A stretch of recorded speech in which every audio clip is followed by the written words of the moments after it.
fantastic movie. It's so, I mean, just so ridiculously good. I can't even begin. I mean, holy shit was the first thing that comes to mind because Yeah. it has so many layers. It is so, I mean, it's just excellent. The way it's put together, the way the story flows is just amazing. I did not see anything coming. Yeah. It even threw, there was a few curveballs in there for me, and I'm usually pretty good. It does not ruin the movie for me if I guess the ending. It's actually really satisfying for me. If I'm yeah. The Bride is kind of like that. She's like figuring things out. And I honestly, even though I make movies and stuff, I love solving puzzles. And so it all just I talked over you. No, I was just saying, like, it always just washes over me. I don't, my mind is never trying to figure it out. I'm just along for the ride. Yeah. I just go for it. I just like go with the flow. And I think whatever. And I think that that's just a great testament to that. Movies speak to people in different ways. Yeah. You know, and the way you escape into a movie might be totally different than the way I escape into a movie. Yep. You know? So, oh man, it did though. Totally threw me for a loop. There was let's quickly describe what it is, just on the off chance someone that doesn't know. Let's look at I don't think that's that off of a chance. No. I just had my coworker, the guy that shares the cube with me, just last week, because we talk about movies all the time. Just last week, he's like, I got a new movie that you need to check out when Lent's over. And I was like, what's that? He's like, it's this movie that's like supposedly is amazing. It's called Get Out. And I'm like, dude, I've been hearing about Get Out for the last month. Like, so Get Out with Get Out. Like, I know already. But for those who don't, there's a one sentence thing on IMDb I'm going to read, and then we'll elaborate. But I find it interesting that this is all they put forward. Not that one. A young African-American man. You can say that stuff too, though, honey. You don't have to point out notes to me. I'm just telling you. Yeah, you're a guest on the show, got babe. notes. Like you Okay, got. I got notes. She got 4 pages of notes. Oh, that is a woman after my own heart. I love it. Thanks. Slow down. That's my fucking wife, man. Hey, that's my girl. I'll touch her again. I'm going to put that. I couldn't find that on the internet. The clip from Teen Wolf, for those listening, that I always quote when Palmer and the bride flirt. I'm going to have to put it on the internet myself. Yeah. Because it's like Michael J. Fox, and he's got the long werewolf hair, and they're in a bowling alley. Yeah. Like the guy Mick, the bully, has got like a jean jacket with the collar popped. It's amazing. Oh my goodness. But so okay, so the short synopsis that all that they give you on IMDb is a young African American man visits his Caucasian girlfriend's mysterious family estate. Yep. Period. And that, I think, is the best. Is all you need to know. That's the best synopsis ever. It's, I would say this is probably the closest thing to a Twilight Zone episode I've ever seen.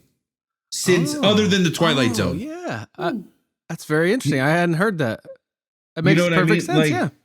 I really do, because there is a little bit of a sciencey twist at the end, and I totally think that this was a modern day Twilight Zone episode. I would be interested to know who is our director here? Jordan Peele. I would be interested to know if that was one of his intentions.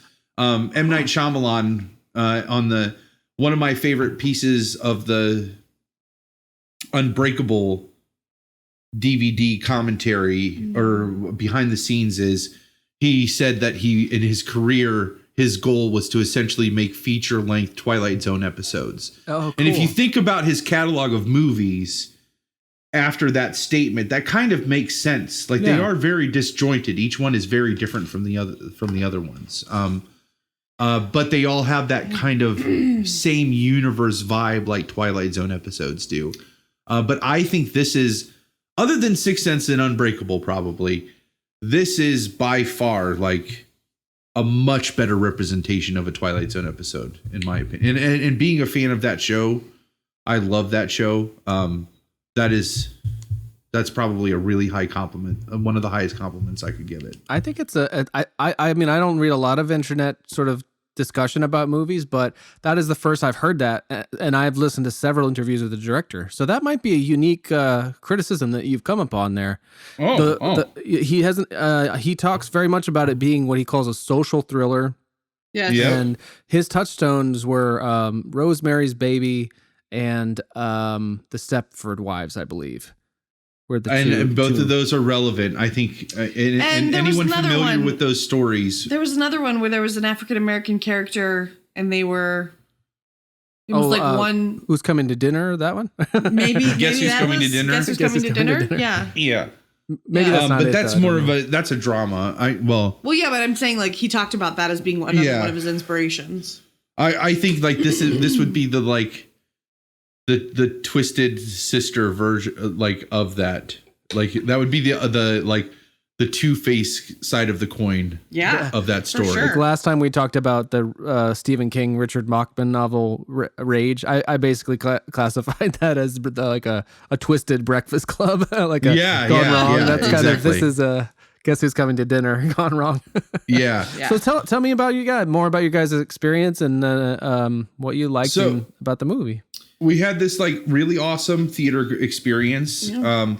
It was not a packed house, but there was definitely a good filling of people, which is still like, that's also a testament to how good this movie was. Like, cause it came out at the end of February. And there was still probably, I would say easily 40% of the seats were still taken. On what night of the week? On Wednesday night of the week. That's amazing. Like, yeah. I mean, well, but again, it's that half price night. So that even so, yeah. They get more traffic those nights. So as I was reading and looking up blogs and perspectives and articles about the movie, it said that it had a production budget of $4.5 million. That is nothing. It was relocated because originally they were going to film in Los Angeles, and a month before they were supposed to start shooting, he got a call that they didn't have money to film in LA. So they ended up moving to Fairhope, Alabama, which is where I used to live. Really? That which specific town or even that area? Right out. Well, I mean, I lived in Mobile, but Fairhope was like a place we would go on the weekends. Yeah. Like it was a beach town, but they specifically wanted to this is tangential, but they specifically wanted to place it. That was actually that was like choice number 2 for names of podcasts. Like it just got edged out by Long Walk Short Drink. Yeah. So they set it in upstate New York because Jordan Peele wanted to avoid the whole like the South and racism and like all of those norms and all of that cultural history. He wanted to avoid all of that. So that's why they placed it in upstate New York in a very, what most would think of as a typical democratic thinking kind of area, like a little bit more liberal on the liberal side. Yeah. So that's the setting. $4.5 million for the budget for the movie. As of April 9th, the film has grossed $177.6 million. That's awesome. It outpaced every prediction that it was supposed to make. It outpaced they thought it would bring. That's a sleeper hit is what that is. Where nobody saw it coming. Yeah. And the nice thing is, because what I have heard that he has said in interviews is he has more of these types of stories to tell. Yes. Yeah. And because of this success, he will get to tell them. He'll get to tell at least one more. That's right. Probably 2 or 3 more. Yeah. Before and those would have to tank miserably for him not to get going beyond that. But if even one of those next 3 are successful, he'll get to keep making them forever. Like essentially. I mean, look at M. Night Shyamalan. He had like 3 moderate successes. What was the third one? Jordan Peele. Signs. Oh, thanks. Jordan Peele is the first African-American director to earn more than $100 million with his debut feature. Wow. And something else I wrote is that it was inspired by The Night of the Living Dead.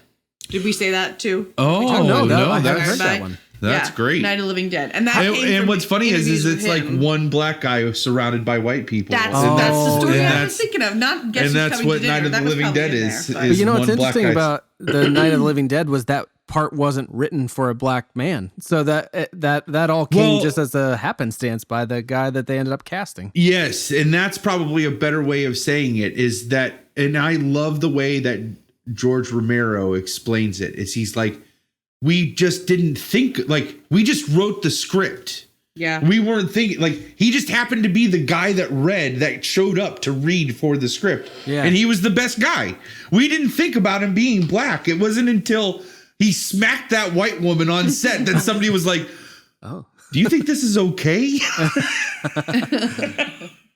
And then, but that added so much to it, Realism. You know? And also it's sort of, I think if he hadn't have been so amazing, that actor, or African American, I don't know that movie would have had the cultural relevance that it did and the life that it had. Is that a scary movie? Because I haven't seen that one. I wouldn't say so. Well, no, I mean, it's not. It came out in 1968. It's as scary.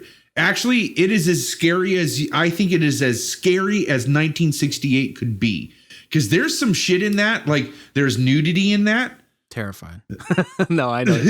But it's not censored for. Yeah, it was unrated, I think, or X-rated at the time. There's nudity. Okay, so there's it was a big like deal. they're like eating body parts in it. Like these are not normal things that would happen in a blockbuster. Yeah. From that era.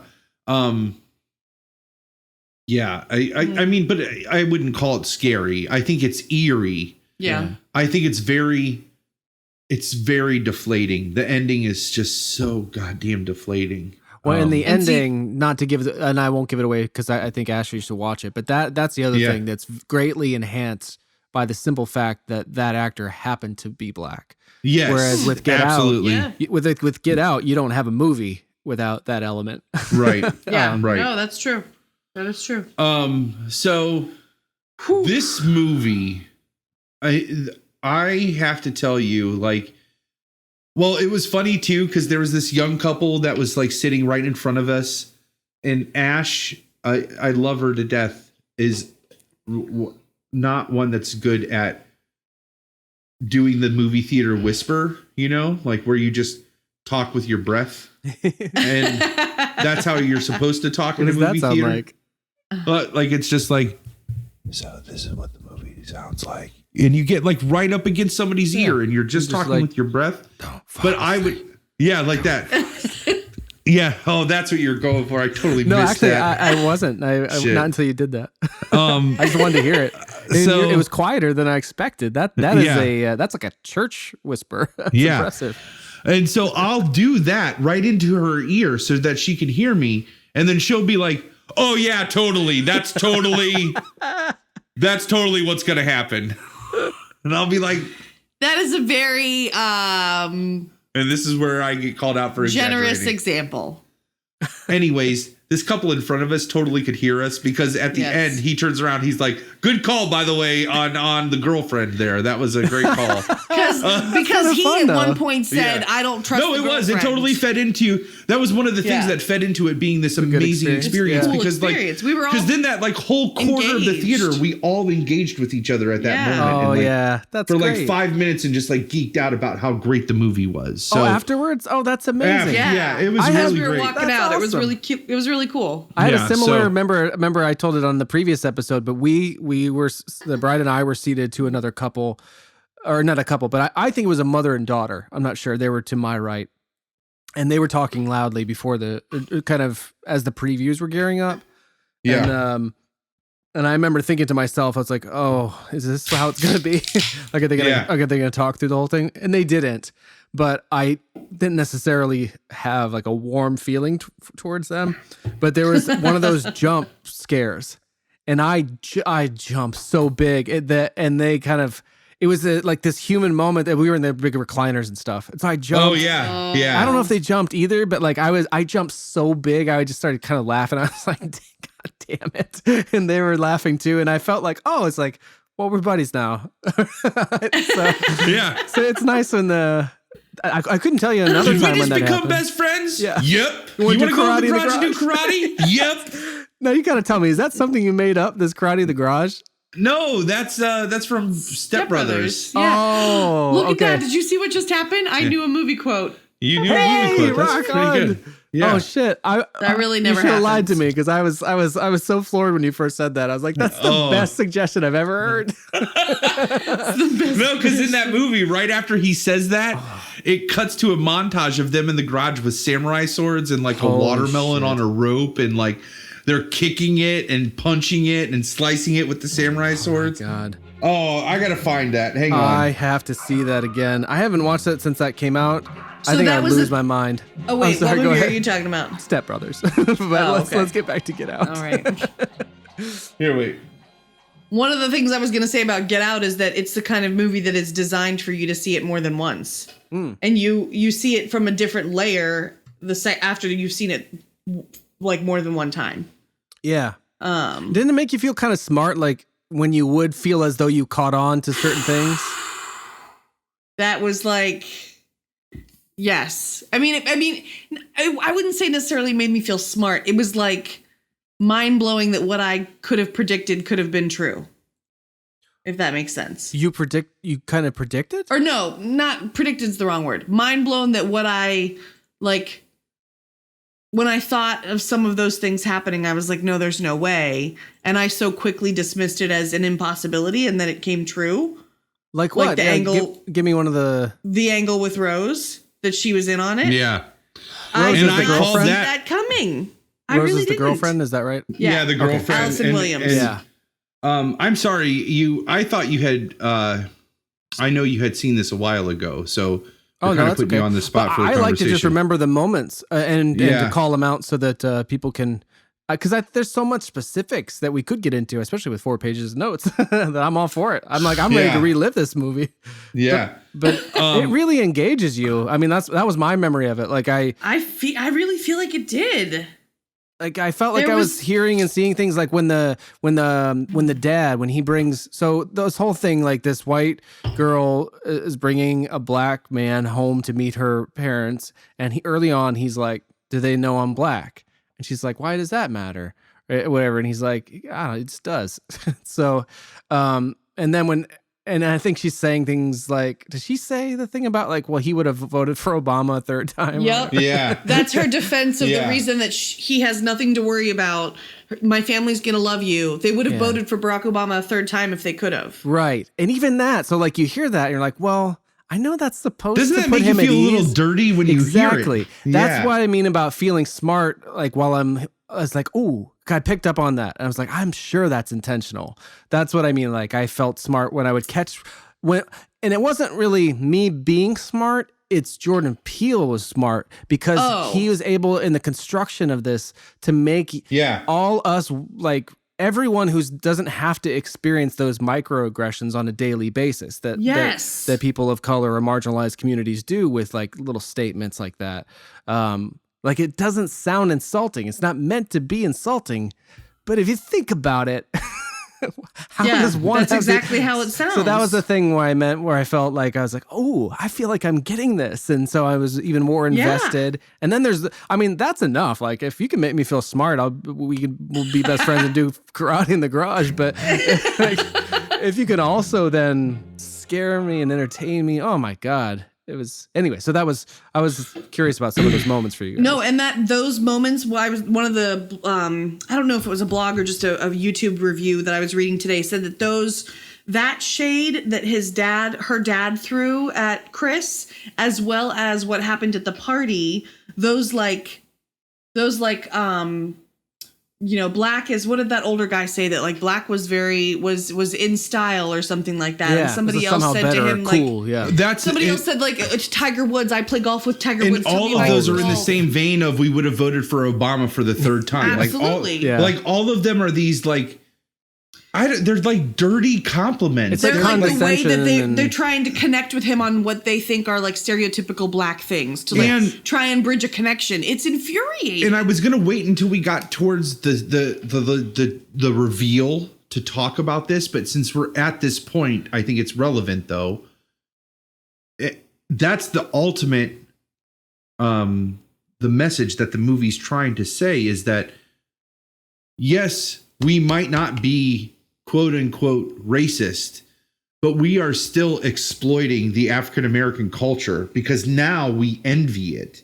Like we consume the African American culture. Oh yeah. Which as white people, and that is just as detrimental or can be just as detrimental because we are exploiting it. Like we're exploiting that African American culture because it's fashionable at this moment. It's become trendy almost. I hate using that word, but it kind of always has been if you think about it. Oh, you no, know, it absolutely has, and you're right. And I mean, the blues and jazz and all that. It's always been kind of. I mean, and even this, I'm saying out loud. I'm like, oh my god, that is like a little shitty thing to say as well. But it's an interesting way to like get at it and reveal it without just coming out and saying it. You know, Like I honestly did not think of it that way, but that you're absolutely right. It has been around for a long time, and like to think of this movie and pretend like that's the first time you're totally right. Well, no, more what I was calling attention to is what was I saying? Oh, it was like, oh yeah, oh well, now I know what you're picking up on. But it's ironic or whatever that me calling attention to the fact that these things have been going on for a long time is somehow also like shit. It's like it's amazing. This movie is so effective on so many levels. Yeah. That's a new one for me. Just thinking about it. Let's I don't know. You want to go through? What are your notes like? Are they kind of chronological or how are they organized? Let's get through them all. The first little. So we got home from the movie on Wednesday night, and it was probably like 11:30, maybe going on 11:45. And we were talking about having a piece of cake before we went to bed, and I was like, well, I need to collect my notes. I'm gonna have to write things down before we record tomorrow. And that's great. This was yesterday. Yesterday. Oh. So my wonderful husband was like, well, I don't think it's a bad idea to write them down. And so I sat down immediately and started writing them down, and just was kind of like spitballing all of my literal reactions. I mean, none of them are clean or, well articulated.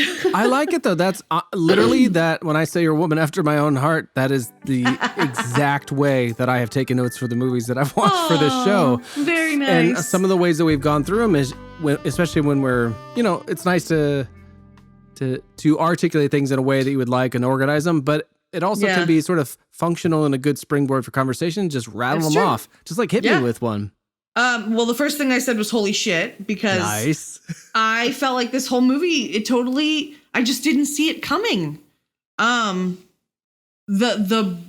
bigger idea, and we immediately started talking about, well, we didn't really start talking about it. No, I think each of us said one or two things. And then we were like, okay, we have to stop talking because we want to talk about it on the call. Oh, yeah. Like that was really hard last night. Sure.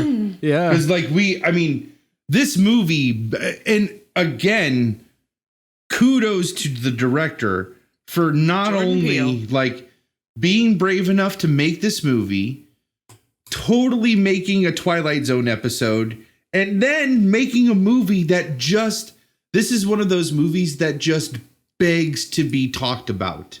Like it's one of those ones, like I know I've talked about it on episodes before, but like my favorite movies are the movies that like I'm still thinking about 3 days later. If I'm still thinking about your movie 3 days later, you made a good movie. Swiss Army Man. We got to get back to it. Oh my gosh, Swiss Army Man. That was a great movie too. That's another one on your list, babe. That's one Moto and I are on the hook for Cyborg. Yeah. That's a follow-up that he and I got to watch that. Yeah. To pay him back for watching Cyborg. I don't think that you're going to find anywhere near as romantic as I do, but man, Swiss Army Man stuck with me. It stuck with me. Yeah, you did. That one did get you hit you in the feels. Oh, big time. It did. All right, it was so smart. Let's get back to Get Out. Yeah, Get Out. Hit us. I want to get at two things as the third party in this living vicariously your experience. Okay. I want to know the things that you wanted to talk about but haven't been able to yet. And then I just want to go down through, hit those notes. Just hit us with them. I can do Palmer, it. do you know what they are? Or have you I'm seen looking them? at them, but we have avoided talking about this movie. Like today, I even commented, and now I realize it was probably so that we wouldn't talk about the movie. Yeah. We were normally on throughout almost the like a day- radio silence all day today. Normally Like, throughout the day, goodness. we're texting or G-chatting throughout Yeah. the whole day while we're at work. And today it was very light. yeah, we did not do Only very much of necessity. it. And so like we Whoops. we got in the car last night and we started to geek out. And it was really that epiphany of this movie is about white people consuming Black culture through exploitation. That's what this like. That was like a major epiphany for me while we Yeah. were in the car. I hadn't heard it that distilled in that way, but I can. That seems right to me. Yeah, It was and- like a choosing or a preferencing characteristics of Black people. Yeah, and in that scene where he's being introduced to all the people at the party, like so they can see basically if they want to like. I mean, it's so sinister because. Like the guy who's like, let me see your golf swing after he already tells him he's not a golfer, Yeah. you know, and you think he's just being an ignorant old white man Right. because all black, if he likes Tiger Woods, then that means all black guys can golf like Tiger Woods. That's what you Right. think, right? That's and it plays into that one of those stereotypes. Yeah.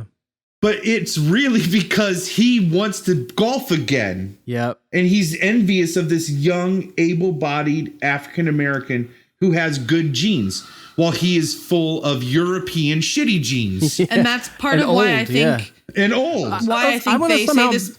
Sorry, I don't want to interrupt go you, ahead, but it's all right. well, I do this on podcast. I will encounter people spoiling movies like this on podcasts and actually not even go see the movies and still enjoy the conversation. So I want to give enough information about the movie itself so that people can understand these points. Okay. I feel like I don't know which one of you maybe you can tag team it. Let's just take us through the movie first so that we know like when we're talking Okay. about that scene, like literally just summarize it. And then we can detour Okay. on I just want people to be able to not have to go So- see it. You know what I mean? Yeah, sure, And sure but thing. to do go Start. see it, but So the movie is about a white woman. Her name is Rose, and she is dating a Black man. They have been dating for 4 or 5 months. His name is Chris. He's they're both like really good working professionals. Can I pause you Yes. for 1 second? Yeah. The movie opens with a scene, though, Oh, of sorry. an African-American Gosh. man walking down a suburb that looks like Elm Street from Nightmare on Elm Street. He's on the phone. he's a he- standout character from Atlanta as well, that actor. Oh, really? Yeah. And Oh, God, dude, I he's need fantastic to. I in that. need He's to watch awesome, that man. show. God, I need I to need watch to that finish show. the season. Yeah. I kind of whatever. I fell off but yeah. In any event, that I wanted to get at that scene too, or ask you about it. So thanks for bringing it up. And this is another thing that I need to make sure we cycle back to because it just popped into my head too. I want to cycle back though. One thing I don't want to happen as a result of this movie. I'm glad that it made me conscious of white people or African American culture being exploited. I don't want to feel guilty though for appreciating African American. I could see that There's a being line. an adverse side effect of a commentary like this of, oh, now I'm not allowed to appreciate things like Atlanta because I don't want to be a white person who's consuming African American, voyeuristically consuming African American culture. I don't think that's necessarily bad. Here's the example I'll give as to why I don't think we need to worry about it quite like that. And listeners, feel free to write us in at LWSD pod on Twitter or LWSDpod@gmail.com and set me straight. But I think it's the difference between like an actual protest and like that Pepsi commercial that bastardizes. Oh, yeah. So it's not just No, that's totally true. you know, so if like that's got white it. people are literally like stealing the magic of this and reappropriate. Yeah. I mean, I don't want to. This is reductive and probably even wrong in some cases, but it's just like Elvis is the one that made that music popular because he was white, but he was just doing what other Right. sort of people were doing that weren't white. So, and even that's no real fault of it. It's not Elvis's fault. You know what I mean? Right. But that's the kind of Right. cultural appropriation and stuff like. So, No, so that I makes don't think you sense. need to worry about like I would say the people who make Atlanta want you to watch Atlanta and enjoy it. Yeah. Oh yeah, that's no. probably true. Well, I'm going to watch that show. So, anyways, to back up from Ash's start of the movie because she did start out where the actual movie starts. Yeah. But there is an African American man walking down a street at night. He's very nervous because he knows he is out of place and is on the telephone complaining to I think his girlfriend, the person whoever this person is that gave him directions. While he is walking down the street, a car pulls up behind him very eerily. I mean, this is another great thing about this movie is it feeds into every stereotypical horror or suspenseful horror movie cliche. I mean, this shot, you've seen this shot a million times. Typically, though, this is what's interesting. Typically, this shot is a young white woman walking down an inner city street at night, and a black man will roll up, or a dark figure or something. Or a dark figure of some force. kind will roll up in a car and pace them as she walks down the road and make her nervous. This is completely reversed. It's a young, able-bodied black man walking down a suburban street, and a very nice car starts to pace him. Yep. And he gets freaked out and says, and nopes out of the situation and turns around and tries to walk the other direction. And when he looks over his shoulder, the driver's door is open, and the next thing you see is a person running at him, and he gets knocked out and drugged and put into the trunk of the car and driven off. And is that pre-titles, right? That's like... Yes. Yeah, that's all. That's the first thing that happens in the movie. Yeah. And so Opening then scene. cut to the scene that Ash laid out where they're getting ready to, this young couple, biracial couple, is getting ready to go visit her parents. So they're planning to go to this very white suburb, and while they're packing the bag, he says it's a definite topic of their conversation to discuss whether or not her family and the people in this town know that she's... They don't know about the people in the town yet. Oh, they don't know about the people in the town. It's just her parents. Do they know that they're... Do the parents know that... Do the parents know that she is dating a black man? Right. And so that she reassures him. They leave. They get... And makes it a point to say that she's never dated a black man before. Yep. Oh, I forgot And about that that. he is the first black man she's ever dated. Yep. And that her parents will tell him that they would have voted for Obama a third time. That's so they're right. totally That's cool. right. And everything is totally awesome. And the parents are going to be great. And it's going to be an awesome weekend. And so then they roll up to this house, which this fucking estate is ridiculous. You know what? Let's talk about that interaction, though, with the cop on the way down. Oh, yeah, I forgot about that. So he hits a deer. Oh, shit, I forgot about that. Yeah. That's like the first real jump scare of the movie. No, it definitely is. So they're going down the road and just having like the typical couple like road trip talk, and a deer jumps out, really stereotypical jump scare. Yep. He goes back to, he tries to light a cigarette too at that point. That's how they While get they're distracted. Driving. Yeah. Because he's going to light a cigarette, because that becomes a point smoke. of, don't smoke. Like, can you just not smoke? She grabs it out of his hands and throws it out the window. For sure, give your smoking stats though. I'll fill time where you get them. Give your smoking stats. So, but should I tweet those now? Should I just tweet them live now, or should I still? Yeah, should I like that idea. Yeah. Fuck okay. Yeah. Palmer's when you hear this in the goddamn future, Palmer tweeted it on April. What is today? 13th. 13th. This will just be the preview for 2017. episode 19. Yeah, he's like, I'm still not smoking. I don't know if you can link it to Get Out somehow. No, that's a reveal. In any event, they have that argument, and that leads to the deer. They hit a deer. She's driving, by the way, which I know that, and also it's sexist for me to think that that's weird. You know, it's not that it's weird, but they make a comment about it in the discussion. You know what? Don't they? The fact that she's driving. I'm not just calling attention to it because I'm a sexist pig. That's beside the point. No, I think they talk about it. I can't remember if they distinctly talk about it, but to me it made sense because they were going to her hometown. And so I would have expected, if it was the first time that he was going to be in her hometown, that she would drive first. And I can't, honestly, I can't say if that's what you and me did, babe, but I know that, I mean, that's not out of the ordinary, that if it's the first time that you're going somewhere, you're going to let somebody else who knows where they're going to drive. And there's also a point when so they hit the deer. He goes back to check on the deer. But the thing with the driving, I think that too is intentional. She's driving her car down there, so he's going to be trapped. Yeah, but when the cop asked for his, I was going to try to get to the cop, getting to the cop. So he goes back to check on the deer, and the deer is still alive. And you never find out, because he tells the cop the deer was dead. So you never find out if he killed the deer or what, like, but it comes back a couple times throughout the movie. He has nightmares about that deer. That's right.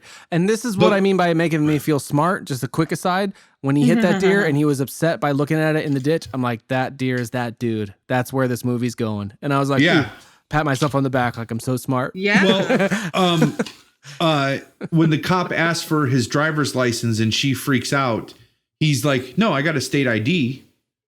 Right. I don't think he had a license because he lived in the city. That's right. He wouldn't need it. He would not need it. Yeah.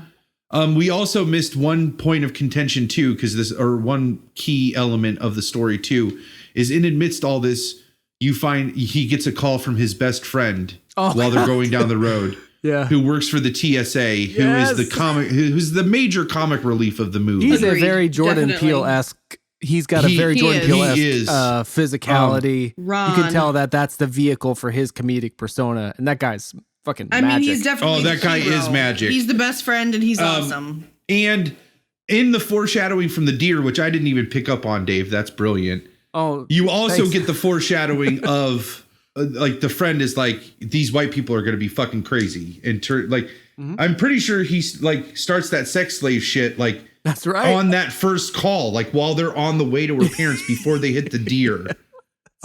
He's done that. So oh my God. I want to see that movie again immediately. He already planted the seed. Yeah. So they're talking to the cop. He says he's got a state ID. And she's like, fuck that. My boyfriend shouldn't have. Why does he have to show his ID? He wasn't driving. This is bullshit. Blah, blah, blah. She throws a fit and the cop drives off. That's right. Yeah. And he likes it. He's like, ooh, that's hot. Yeah, that's hot. That's pretty actually hot. Yeah. So that's what it's like to be married to the bride, everyone. Like, she's gonna take no shit from nobody. You got it. Especially about her man. So let's get let's do super cliff notes for the rest of the synopsis so that we can talk about the implications. Okay. Oh yeah. So they find out that there's going to be this. Initially, it was just going to be the parents. It's just going to be the parents there and this brother. There's a weird altercation with the brother. The mom, they find out, is a psychotherapist. Yep. She suggests hypnotizing him to quit smoking. He refuses because that's weird. The dad does that little cultural appropriation thing. Like he doesn't say what's up, my brother, or does he? Something like that. And he does all that stuff. He talks to the both of them and says, "How long has this thing been going on?" Right. Yeah. This little thing. Exactly. And and it totally is cultural appropriation. And basically, all he's doing is they're creating a litany list for them to rehash. Then, as a couple that night when they're in bed, commiserating over how embarrassing her parents were. Yep. And again, but they also find out in that first dinner that this weekend also happens to be the annual party that her grandparents used to throw. Oh, that's right. Yep. Where they invite everybody from the community to this barbecue, where it's like yard games. It really, and I love this too. It's not just like white people. It's like what you would imagine. This is going to sound like, I don't know if this is going to sound stereotypical or like racist or not. It's what you would imagine black people imagining rich white people doing for a party. Yeah. You know what I mean? Like it's like, or it might be a Southern thing, possibly too. They're like playing croquet and like yard games. It wasn't written for that, but yeah. No, you're right. I don't think it was intended to be based in the South, but it probably could have. I mean, if you had adjusted a few things. I think Palmer's probably more right than I was, because I forgot about the writing thing. Because it literally could. They could have filmed it else in upstate New York. And it's still, because the party thing would have been that much more strange because of being upstate New York. It had really, if anybody's ever seen The Box before. What is that? No, I haven't never heard that's of that. the one where it was a really small film that didn't do very well, but this couple basically is given a box and they have 24 hours to decide to push a button. And if they push the button, they get $1 million, but somebody random in the planet will die. So they have 24 hours to make a decision on whether or not they push the button to get the money. It's based on a short story, but or Eyes Wide Shut is another good example. It's got that vibe where there's this underground society. Yeah. And I love how every vibe that's given off early in the movie, foreshadowing, you're like, that's too easy. It's not going to be that. Mm-hmm. And then it totally pays off and still surprises you that that's exactly what it is, right? That's what I mean by like making me feel smart. So it's not that I'm actually smart. It's just that they telegraph things. And if you pick up on it, you're like, yes. Yeah. You feel encouraged. So they end up having this party, and through the whole party, as she's introducing him to people from the community, you think they're just racially ignorant white people. Yeah, there's the Tiger Woods. There's someone who goes up and is like holding his arm, like his muscles. They have the like, best misguided intentions. Yeah, like, and interspersed through this whole thing, there's 3 black people that he sees. Thank you. I forgot all about this. There's 2 black people that work for her parents that were the caretakers of her grandparents that they didn't feel right. They didn't feel right letting them go after the grandparents died. But when you see them as an audience member, you're like, wow, that is very reminiscent of like some 50s servants. 1950s creepy. House servants. Like and they're really off-putting. Like their personalities are very off-putting. There's something off about them. Yeah. Yeah. And then the 3rd black person he meets is at this party. Oh, yes. Who is also very weird and off-putting. At one point, he's kind of talking. Maybe I'm wrong here, but he's a little bit like. So you describe the party as being what this idea of like, okay, this is what certain black stereotypes of what a white Southern party or whatever might be. And then this guy, the 3rd black person, seems a little bit like what the people that would go to that party would want a black person to be. Yes, like entertaining and like joking, and it's all fitting into this. So this is where the Stepford Wives comes in. Is you feel like at this point, my theory is, they're basically lobotomizing these black people, and like that's what you thought at the party when you saw. That's what I'm thinking at this point. Is like that's where the Stepford Wives comes in. At the beginning, yeah. Yeah, I mean, that's where the Stepford Wives comes in. Is like they're just grabbing these like urban African American people and lobotomizing them basically to turn them into entertainment, not slaves. Like that's very different. Like they envy that like African American culture. You know, entertainment. That's profound, actually. Now that I think about it, from what you said before. Right. We didn't say explicitly, but the guy at the party is the guy from the beginning of the movie, but he seems very different. He's very different. And so in amidst all of that, he takes it. So, and also the main character guy got hypnotized by the mom the night before. He didn't even know it. Like he didn't intend for it to happen. She did it very sneakily. Under the auspices of the quit smoking thing. Yeah. And that was a very terrifying scene. Yep. Is that the upside down place? No, that's the sunken place. Yeah. Not to be confused with the upside down place from Stranger Things. The sunken place, which is supposed to be a metaphor for white privilege and the system, because no matter how hard you scream, the system silences you. So and it's keeps supposed you down. To be a commentary about how black. Jesus, the fucking imagery is just so like it's like an onion. Where did you hear that, Ash? This was from one of the trivias that I read on Wikipedia. Said that. Oh wow! Or IMDb. Yeah. So I'd have to look back to see the source of it. But what's interesting too is that it, like, the obvious thing would be for it to be like a white.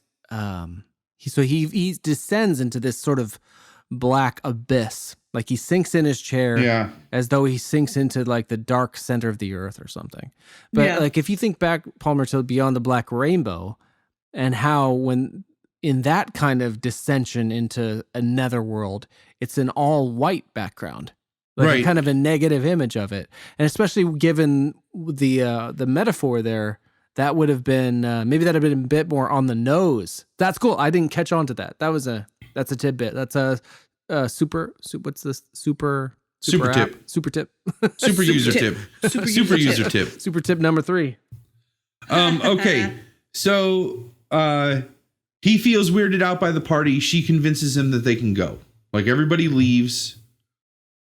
They have a moment where he like tells her he loves her because she's like, look, if you're not happy here, we should go because like that's the only thing that's important to me. I'll make up some excuse to tell my parents. He took a picture of this dude who was like being really weird. The African-American guy that was really weird at the party. He takes a photo of him and the flash causes him to freak out. That's right. I forgot about that.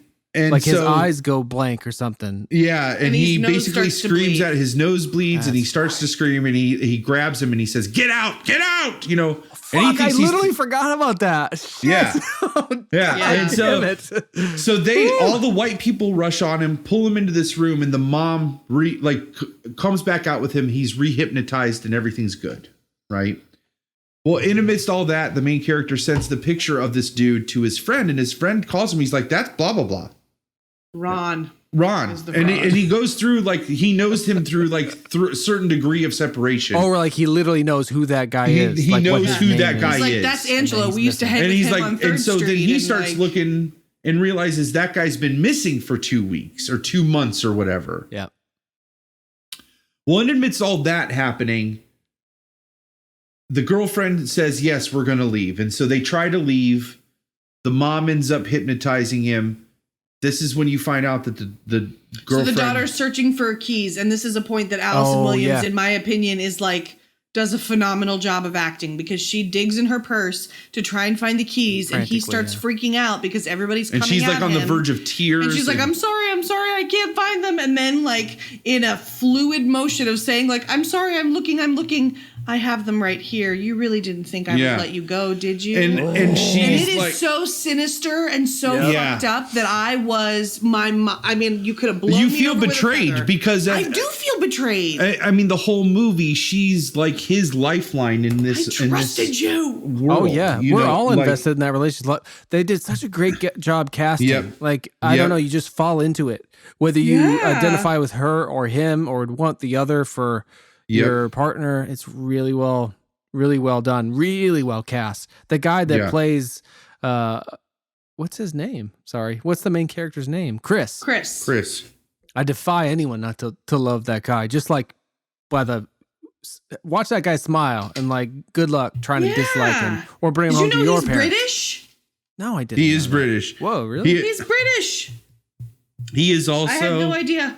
It's so funny because like they're two apple cheek kids in a way, you know? Allison Williams is this like certain sort of stereotype beauty of a girl next door white girl and sort of likewise, I don't know, like you root for them as a couple. I think just because like as like template, like stick figures, or there's some kind of like idealized defaults, you know, like Barbie dolls or something. Yeah. So it's nice that she unabashedly supports him at every turn up to that point in the movie when she pulls her hand out of the purse. Yeah. She never says any of those. Well, does she really say any of those shitty kind of things? Like, no, because I forgot about that. She's the one that points half of them out that night that they're commiserating. Yep. She's like, "Can you believe my dad when he did this?" Yeah. But then looking back, when she pulls her hand out of the purse and those keys are on there, you realize all of that was rehearsed. Yep. All of that is just an elaborate game that they've played multiple times. And that part was so fucked up. Oh, so fucked up. That was such a heart sinking. That's where I went to the sunken place. I was like, no, because I wanted at least her to be on his side. I swear to you, it was 10 minutes before he was like, I don't like her. I don't like her one bit. I don't like her as far as I can throw her. And that's all he said under his breath. And that's what motivated the person in front of us after the movie was done to stand up and turn around and go, dude, you were totally right. Yep. Oh, that's what you said, Ash? Wait. No, I said that. But the guy in front of us at the end of the movie, he said out loud, he said out loud, like, I don't trust her, talking about Allison Williams' character. I don't trust her. And the guy in front of us, when the movie was over, stood up and was like, man, good call. My girlfriend called it too. At what point did they say that? Did they say what? I don't trust her. Oh, she had, I don't know when they said it. He said, said it. What point in the movie did you say it? It was well before the reveal that she was. Yeah, definitely before that. I think it was around the time when they're like sitting by the water and is like, she's like, and he totally confides in her, and she's like, where he finally, because that's another piece of the movie too that's really good. Is she, even before they leave, she's talking to the dog and she's like, hang on 1 second, I gotta go to try to pry something out of your father, like to the dog. Where he won't open up to her. She constantly refers to this like, the Chris's dog in New York. Yeah, and and she doesn't come right out and use these words, but she alludes to this wall that he has up. And even her mom does that. That's why how she uses the thing about his mom to like weed into his psyche. And so when he finally tears down that wall, like Mr. Gorbachev, tear down that wall. When he thanks, I was like, oh my god, I'm old, but thank you. When he finally like tears that wall down, and like it's supposed to be your most. This is where you trust her the most because she's like, if you want to go, we're just gonna go. I'm gonna come with you. Yeah. And it's at that moment where I'm like, I don't trust that bitch for 1 second. Like, you're like Ron. you became Ron in that moment. Like, she wants you to be a sex slave, dude. Oh my gosh. Yeah. So Ron was the audience. Ron said and did what the audience wished we could say and do. Ron was our translation of the audience experience. That's a great point. I mean, and he was such a loyal, good friend. Yep. Oh, so awesome. And so you end up coming to find out he gets put into this secret fucking room in the basement. And the whole shtick is, and this is where the Twilight Zone twist comes in. Mm-hmm. They all have pig noses. I'm just kidding. While he's confiding to her by the lake, there is a silent auction. The dad says they're going to play bingo. And all these white people sit down with bingo cards and have a silent auction. And then you think they're auctioning him off to be one of these brainwashed help that's right. The two that the parents have and the one that this old lady has that he freaked out at the party. You think that's what's happening. Mm-hmm. Well, when he wakes up in the basement, you soon come to find out that what actually is going on is the grandparents created this procedure that allowed them to transplant their psyche from their frail, poor, genetically tuned white bodies and aging too. They're old, and they're aging older. And dying into these like pure, genetically more sound young African American bodies. And forcing the psyche and consciousness of the African American person who inhabits that body to basically become a passenger in their own body. It's being John Malkovich, you know. Like, Malkovich! Yeah. Malkovich! Holy shit. So man, that makes me that's what ends up finding out. And we won't go all the way through the end, but that's the big I actually reveal. thank you for going through it. Like, I sort of knew that I could not do what you guys just did. I can't summarize shit. I can't do that. So I really enjoyed re-experiencing the movie through both of you explaining it. Oh man, I'm excited to get to the notes. I really enjoyed listening to hearing the movie replayed. It's so funny as a cabin kid to see you walk in the room with that Pepsi bottle. I know. Oh, it's weird, right? Sacrilege, right? It was choice of a generation. So I tweeted out a tease for my smoking stats. Can I go over those real quick? And then we'll get back to our talk on Get Out. We'll start with the trailer. And then we'll hypnotize you. Yeah. And then we'll on the straight and narrow. wrap. We'll take a half hour to just talk about, again, I like that our rule is we never can talk longer about a movie than the actual length of the movie. That is actually that has not been invoked since Cyborg, but it is perfect and genius, and I will abide. Smart rule. So smoking stats here. I have not smoked for 283 days. I have gained 19 days, 9 hours back on my life. And I've saved $1,400, $1,445.82, $1,445.82. Nice. And I have not smoked 4,819 cigarettes. Amazing. Woo! Nice. No hypnotism involved. Yeah. No hypnotism involved. So No nicotine sunplace. free for that long. Because I still eat cake. But Do you guys want to talk about the whole 30 thing before we dig back into the movie, or is that too big of a detour? It might be kind of a big detour now. Fair I feel enough. like we're kind of deep into the movie. I accept I'm happy that. to come back another time and talk about Whole30 if you want to. yeah, but the further we get away from it, let's just do it real quick. Right. The show is not about yeah. I mean, if any show is going to be accepting of this kind of a Sidebar. Let's just Yeah. get it over with. Okay. It was it's fucking huge. It like was, what you did. It's huge. So the positive stats, did you already share those? I've talked about the Okay. positive things, All the right. gaining of energy, and I lost 24 pounds, and you lost 20 pounds, Mhm. and like all the positive things. My take was, unless you're trying to identify a food intolerance, there's easier ways to get those results that are not as psychological or damaging. Yeah. The stress of the Whole30 experience definitely took a toll on our marriage. And the stress and the hanger that we experienced from doing the Whole30 brought up other things that we had been holding, or that had been frustrating for us, or that had been hard for us to talk about, or things that we had repeatedly argued about. They all seemed to bubble to the surface when we were fighting about when we were at the height of the Whole30, which ironically enough was on day 30, wasn't it? Yeah. Was on day 30. Yeah, the last day we fought really bad. It was the worst fight we got into. Oh no. Yeah. Yeah. So things are okay now, and we're moving forward, and we're like, it's not like we're still harboring 'Cause we can any eat anger and resentment. Again, But I'm sure it has in large part to do with the fact that we're able to eat again.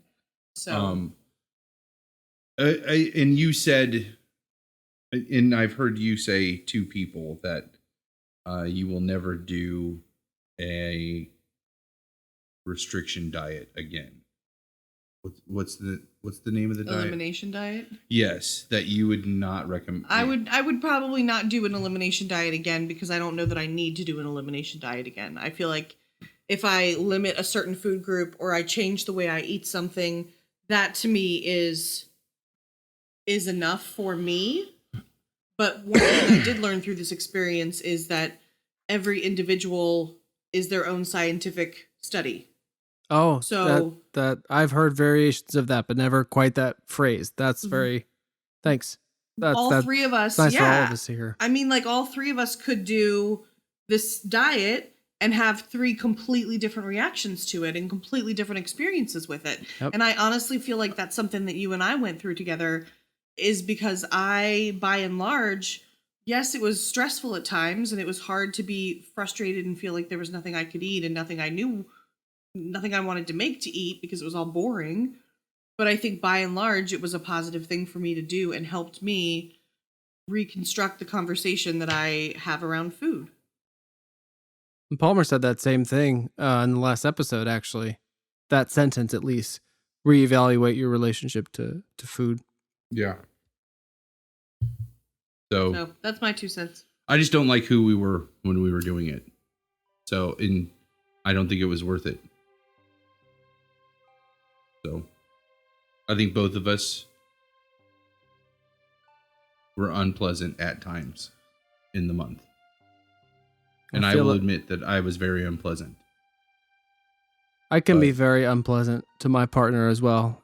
Yeah. Fully fed. So I can only imagine. Fully So- fed. So Well yeah, said. that's But all I will 30. say that in that moment, watching you guys share cake reflects on this very intense experience. Felt like I was watching Rose and Chris. That's what you want to see. I'm rooting for them. You're rooting for him until You are rooting for them. Rose Good pulls the segue. goddamn Excellent keys out of the segue. purse. Fucking Rose. Yeah. I definitely don't want transition too early if you guys have more to say about that. Oh no, that's pretty let's much watch it. the trailer. I dropped the link to the trailer in the Oh, chat. you want to watch it together? Okay. Yeah, let's sync up the trailer, and then that'll get us back in the Okay. mood for Get Out. This will kind of like summarize then our synopsis of the movie. Okay. All right. I mean, just thank you guys first. I mean, if you think about this, Palmer, we started this to keep in better touch. We're like, Yeah. let's just fucking roll. And we, for listeners, tonight, April, whatever, what is it? 13th? 13th, yeah. 13th. Palmer and I talked for an hour before. We're actually like trying to sort out things for the show off mic, sort of off mic for you, but we were rolling. Everything Right. counts. Always record. That's rule number 1. Always record. Always record. Rule number 2 is if it sounds good, it is good. Rule number 3, remember that goddamn stereo split and headphones. That's a combo. That's some inside baseball Noted. for the behind the scenes. But what I wanted to say, like, you have shared such the time that we've started this podcast, you have had so much upheaval in your personal life that you've been so forthright about with me, which is one thing, but with the idea that anyone else could hear it. So I do hope that someone somewhere is hearing it and getting kind of that kind of solidarity you get from hearing your fellow humans experience. Yeah. Anyway, you've been really brave. I hope. In that regard. Well, thanks, man. Thank you for sharing. I mean, honesty and transparency are two virtues that I do really try to live by. It just is easier to be honest and transparent. Like so much shit could be avoided if you just were honest up front instead of like waiting for things to explode before you finally are honest. I don't know. Yeah. That's easier said than done, but well said. I mean, not for nothing, absolutely. but like to be fully honest, I would have voted for Barack Obama a third time. I would have voted for Barack Obama a third time. Oh my God. I think that's why things are cringeworthy, right? Is because you hear yourself in those things being said. Well, right, but to be fair, Right. you're not going to announce them in a crowd of. I'm not going people- to. That's not going to be my opening line to an African American Yeah. who I'm meeting for the first time. Right. Yeah. I think Yeah. that's an important distinction. Yeah. It's interesting. To be It's made. interesting there that kind of tone deafness of that crowd. Yeah. And I love that especially in relation to their daughter. I never fucking thought of this. Like she's in on it, right? Yeah. But she seems, and I'm not a fan of phrases that are fashionable, but I know it's relevant. She seems woke. They do Yes. not. Yes. But she is one of them. So what the fuck with them? Why can't they put on the same airs? I never thought about that. It's a They don't need charade. to? Everything's a charade. 'Cause they But don't why know. would they want to make him suspicious, you know? I don't think that it's intended to be suspicious. I think it's part of like he says the blind guy says you're lucky that you got to do it through Rose because her methods are much more pleasurable than Tommy's or whatever. Holy fuck. Oh my God. Implying basically that, so Tommy, who's Tommy? Tommy's The The brother. brother. Is that Oh. his Killed character's the name? guy. Is it He Tommy? killed the guy in the so very that first guy is scene. also, oh my God. I wasn't ready for that. So he's recruiting in a different way. Tommy's the creepy brother who wants to like MMA wrestle Chris at dinner. So it's all about letting their kids get their rocks off. So they're doing this charade because it's enjoyable for her. You realize that when she's sitting on the bed, this is so fucking sadistic. First off, this scene that I'm about to describe, it's at this point in the movie that this movie full on reminds me of, have you ever seen the movie Funny Games? It's about I'm not sure. There was a movie made in 1997. It was a foreign film, and then it was remade in America in 2003. And the remake in America starred Nicole Kidman. But basically, it's like this rich family goes to this island estate for the weekend, and there is a young set of brothers who are staying at the estate next to them, and these brothers essentially spend the weekend, this long holiday weekend, torturing this family like Stranger style, for the rest of the movie. Yeah. And it's just this like really it's this like rich entitled white kids who are just doing these things because they're so numb because they can have anything they want, right? That is some terrifying shit. Yeah. Right. And so that's the brother initially, from the first time you meet him, feels like that. Yeah, right? that dude has always played that character. At least when I have seen him, like he is kind of typecast as that creepy motherfucker, but he has never been so creepy as in this movie. Yeah, I'm trying. I think it's Emily Rose, the Exorcism of Emily Rose. I think he was also a brother. That's a movie. I was trying to think earlier when you were talking about movies that really scared you. The Exorcism of Emily Rose truly scared the shit out of me. That's the only one I can think of, like in the last 20 years. In any event, but like, yeah, that dude. Oh, look at that.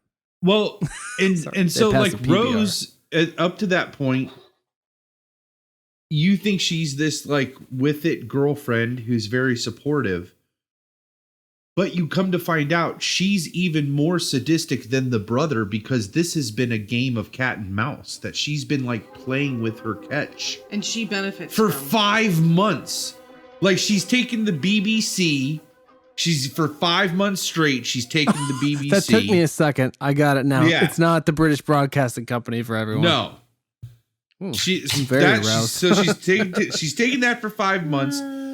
All of this, like even the dad, like all of those lines, that's rehearsed.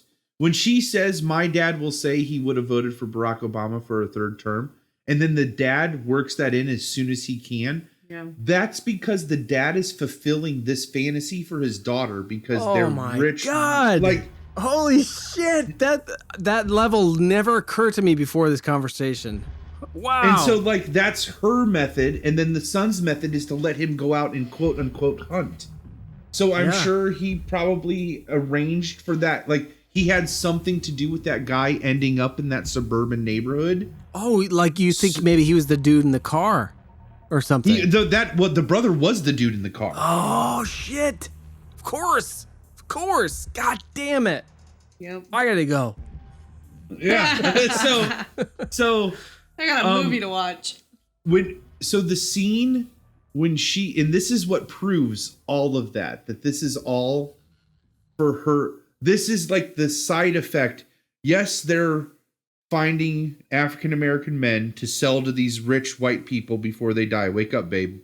Give me another 20 minutes and then you can go. Oh, I'm sorry. I was got 3 pages of notes we need to know about. I'm sorry. I'm gonna rapid fire those fuckers.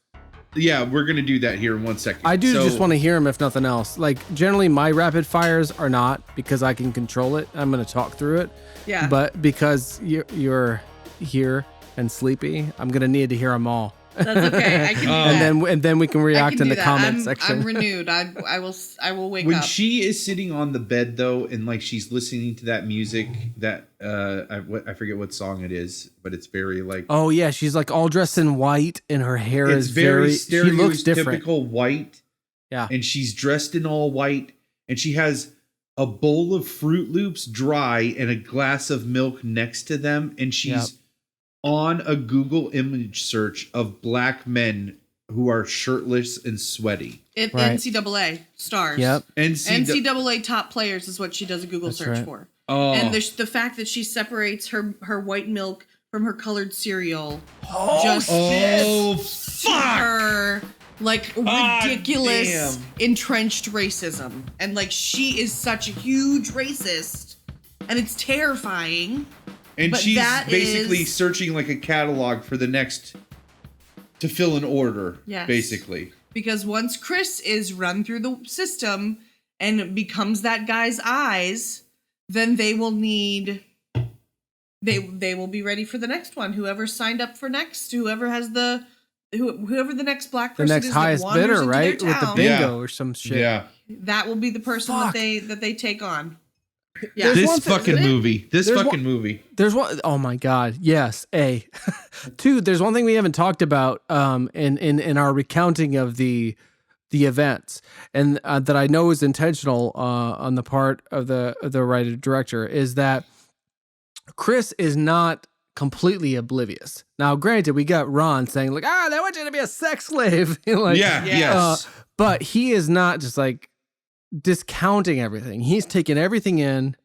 He is smart, for lack of a, Yes. he's not. And when shit starts to go down, he adjusts and corrects and Yeah. gets the fuck out. Yep. But it's interesting because the way that the movie is constructed, it reminds me in some ways of early Christopher Nolan movies like Memento or The Following, like Okay. where it's constructed in a very deliberate way to put you in the position of the protagonist. So whereas Memento is about this guy with short-term memory loss, purposeful short-term memory loss, the editing of that movie makes you experience the world the way that guy does. So Right. when, like 10 minutes after however long it is, after he meets somebody, he doesn't remember them. That's the way through editing, you're forced to experience it. So you kind of understand how that character feels. So the way that Jordan Peele creates this movie, Get Out, from the get-go, has got like square 37-year-old white guys drinking a bottle of wine being like, "Oh, that deer that they hit, that's him. He's the sacrificial like lamb, So Right. he so expertly puts you in the shoes of his protagonist. But his protagonist, that's what I mean. Like, that because the protagonist knows that. He's very aware. Even when he's being hypnotized, he's like, no, don't do this to me. And then he gets hypnotized and put into the sunken place. But he's never, like, Palmer, you made that analogy of the character walking on the street and what in the movies we talked about earlier, like your Friday the 13th turd. That's a Freudian Friday thing. the 13th. Friday the 13th sequels, and likewise, the sort of that stereotype of the white girl walking down the street or whatever. Can I interject something? Please. Something when we were done with it, I think I probably said, that's not a movie I need to see again. But then the more I thought about it and the more I read about it, the cast and the crew and Jordan Peele have all said that this is a different movie when you watch it for a second time. I believe that.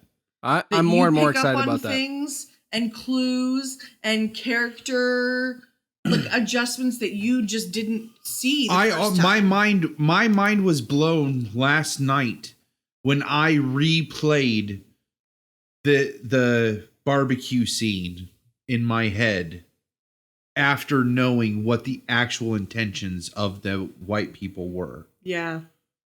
You framed their behavior and how they were acting. I mean, he wanted that. He wanted to see the golf stroke to know if it was worth bidding on him so that he could become a golfer again. Yeah.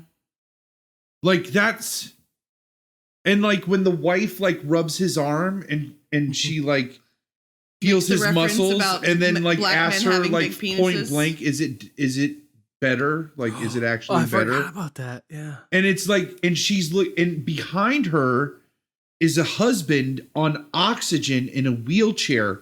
She's asking that because she wants, if she buys him, he will replace her husband and she'll get to fuck him. And she wants to know if it's worth placing the bid. Holy shit. I missed that one. Yeah. Right? Fuck. Oh Mind my God. blown. It's incredible because it works on that whole plane of the Twilight Zone, but independently, it works on that level. Yeah. But it also works on the level of social commentary. It is literally a totally different scene knowing the outcome. It becomes a totally different scene. And just that, it was already kind of, you just thought, what a pretentious bitch when she, rubs her hand down his arm to feel his muscles. And then, asks about his cock. You're like, what a pretentious bitch. But then to know, holy shit, because she wants to know if it's worth spending her inheritance to buy him so that she can, if she's going to get off from by his dick. Like That's the sequel. Get off. That's really what. Yeah, get off instead of get out. Two positions in a one night stand. Is that? Oh my god, you two are ridiculous. All right, babe. Let's rapid fire some notes. Let's. Oh Okay. yeah, let's hear him. Let's hear him. Very Here's what well I done. had to Recap. say. Thank you. So, after a couple of other reactions I've already said, I was like, how the hell do they keep doing this? Like, the town gets away with it over and over again, and that is just. As far as we know, though, they've only gotten away with it 3 times. Well, but remember we saw those This will pictures be the of fourth. her She had a boyfriend? stack. That's She right. had like a stack of picture frames of her stack with, like, of Which pictures. Chris discovers. Close-face That's where I was pictures with going black before men. I hit my pothole. Like he is not dumb. He's smart, and he uncovered shit with the help of Ron. He found like some kind of stash of pictures of Yes. other In, like, a guys that she has closet, done yeah. this to. Yeah. And, Yeah. and he's like, "Fuck, I gotta get out." Like he discovered Yeah. who she was. Was it before or after she revealed herself to him? Well, so he found all those pictures. He never actually got to confront her about them. They never discussed them because the next opportunity they had to discuss them, They he went was right like- from he was that like, to "We her need to looking for the leave." keys on the stairs. and she started looking for the keys and then couldn't find them. And he kept alluding to, so that the 2 black people that worked, quote unquote, worked for the parents, he had very awkward interactions with both of them alone. Oh yeah. Well, And can we they just were- we gotta acknowledge when dude ran out of the dark at him. Oh my gosh, at like full tilt, and then Yeah. like breaks at 90 degrees, like Yep. right in That front was of him. And fucking He had a football terrifying. scholarship to a university I think University of Alabama maybe, and was running full speed that whole time. They didn't have to advance the track. The like, speed actor, it you up. mean? really. The actor ran that fast during the filming of it.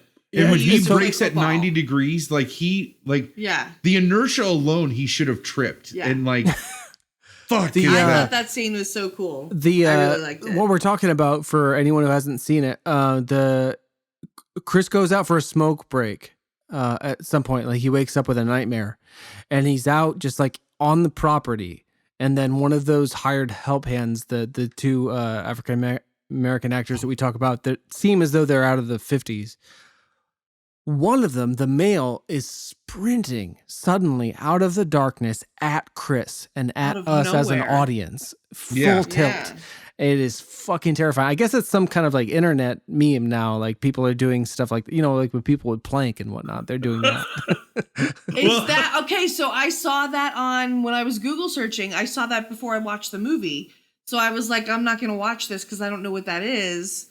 But that makes a lot of sense now. We should watch that. It's probably funny. And if to picture this guy running full tilt He's a big guy. after you know what the intentions of these white people are, picture which is to purchase the body of an African American person to transfer their consciousness to, in case you missed that. That's or appropriate. That's like the nomenclature, to use the parlance of our times. yeah. The cultural appropriation. Like So- they're literally appropriating like what their body. Yeah. And then Yeah. lobotomizing their mind. Yeah. Yeah, and then kind of taking because the guy wants Chris because he can see. First off, the guy that buys him is blind, and second off, loves his art because Chris is a photographer. I forgot that. Yes, I think yes. it's And because so he Chris will knows sometimes Chris- take pictures, which is why he took a picture of the guy that Right. was there was a problem for. Like Right. the flash caused something. I forgot he all knows about that how element. good of an eye Chris has. So for- once for you know what the photographs. intention of these white people are,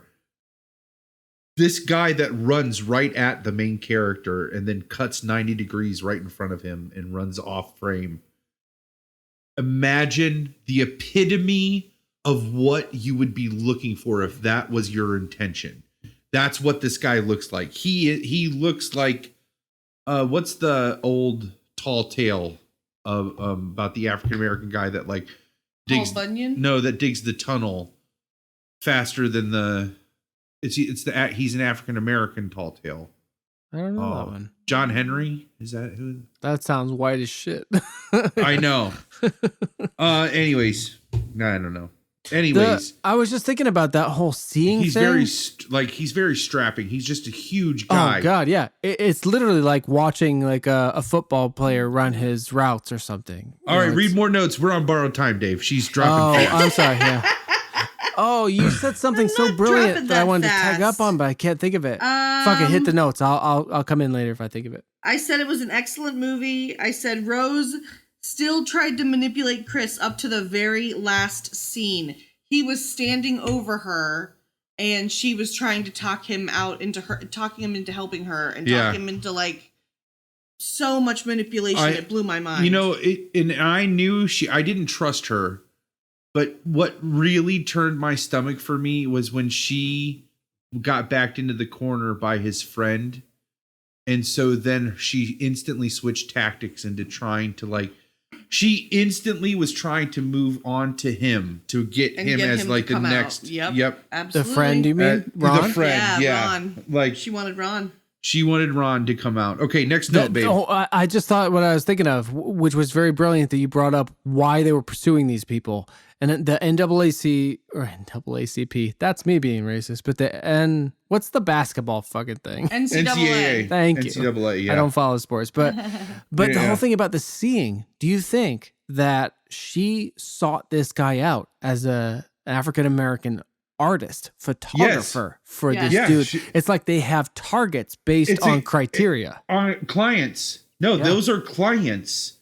Yeah. They are shopping for client specifications. So she was looking for artists for this one dude. Yeah. Essentially, that was her mission. Yep. I'd never thought of that before today. Yeah. Okay, next note. Thanks. What happens after the car pulls away? Chris gets in Ron's car. Ron looks at him and says, "I told you." He doesn't. He doesn't say "I told you so," but he says "I told you so," and then they pull away. I was like, "Okay, where did they go?" I'll follow those guys anywhere. Hopefully, I want to see that. Karate. I don't need. Didn't your mind wonder that? No, my mind was like, where did they go? I've seen so many movies that just stop abruptly like that it doesn't even bother me anymore. Yeah. Okay. Well, that's a fair question, though. I would definitely like to see where they go. It is a fair question, and if that movie existed, I would watch it. But I'm not going to lose sleep over that. It's not this movie. He got out. That's all that matters. Do they report it? Is that the kind of thing you're thinking of? Well, I mean, where do they go? How do they move on from this? Do they go to the authorities? What happens? Do they get blamed for all the deaths? I don't know. I realized it's not important to this story and it's not important to this topic, but it was something I thought about. Yeah. Yeah. People are dead. There are bodies. Right. And that leads to my next question. And there are going to be ramifications. Right. Is that your next question? No, how does the town clean up this mess? How does everybody else move on? And the thing that terrifies me is, of course, none of those white people are going to be like, yeah, this is exactly what it is. Mm-hmm. He still has that one black guy that they could the one that was at the party. Mm-hmm. So they could flash him and see what goes on. Yeah, because the hypnotist is dead. The psychiatrist but the other problem is the house burnt down. So any evidence that's in that house is gone. Or you have to assume is gone. Right. I mean, I guess the fire might not have destroyed everything, but... Yeah. All right, next one. Who the fuck are these people? Towns like this, something like this does exist. I think more places like this exist than we would even believe. Well, the most recently I heard this, and I hate people who say shit like this, but I literally was listening to NPR recently and heard a report about this town in the middle of nowhere, Montana, where there are no black people. Yeah, none. And that is a desirable trait that specific people they advertise that. They advertise to people there's no black people that live here. And people move there to that town. Yeah. In Montana? And there are multiple towns like that exist. Yeah. That's the thing. So, yeah. Yeah. Okay. This incredible symbolism, but with the teacup and the spoon. And first that being the only defense that the mom has at the end, and then he shatters it and it's over with. But the silver spoon is a representation of privilege. And the privilege of the Armitage family, of like generation after generation of getting to live this life. And so mom stirs the tea with the silver spoon. Oh, and nice. when she, Did you come up with that, or did you research that? It doesn't matter. That was something I read today, but it like Doesn't it's all matter. about. It's all That's about brilliant, the privilege, though. and It it is really brilliant. great, and I'm sure Because it's really, we're intended. talking That's about what's the so movie fucking that uses mind-blowing. that symbol. Yeah. Oh, this Jordan Peele. Yeah. He's a good I vote guy, for him for a third time. right? Yeah. Amen. It is. God it is damn it. one of the bloggers again said terrifying things come from white ownership over black bodies, Yes. and I'm like, yes, that's absolutely true, and I really like the way that's. It is a different form of slavery. Yeah. I wonder Like how Jordan Peele feels about the ultimate result of him not wanting to shoot it in the South, but having shot it in the South and the ramifications thereof. You know, like the whole casting of a black person in the role in Night of the Living Dead, changing the cultural impact. I wonder how he feels about it. If he would have shot it in the South, like what or that just might like have- how he Yeah, feels I that don't it know. has changed or enhanced or enriched or whatever, how it has impacted what he intended. I would like to know. That's because that has a different impact in the South than it would in the North. It does. You're right. Excellent notes. Did you guys feel like Chris was aligned with the deer? Yeah, Dave talked about that. That I suspected that early on. That Then, was symbolism. Both being hunted and like That's what then Dave was that talking deer about, head like- being on the wall and Some kind of fascinating. foreshadowing, like oh, the him deer looking head at on that the deer. wall. It came full circle. Oh, like fuck! I didn't come up with that. No. Oh, yeah. And then he uses the deer to kill the fucking dad. Right. God Yeah. Oh, damn it. Holy man. shit! This Who movie thinks deserves this is an like Oscar. lost level symbolism? This like is lost level symbolism. It totally is. That's what I thought of too. This is It the most explains- sophisticated horror movie I can think of. Like Yeah.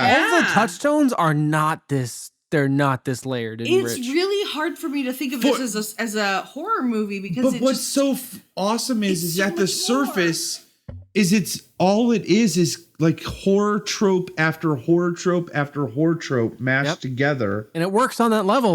And it works gangbusters. on that level. But then when you start talking about it and analyzing it like this, it's so fucking deep. Yeah. Like so deep. Oh my Yeah. God!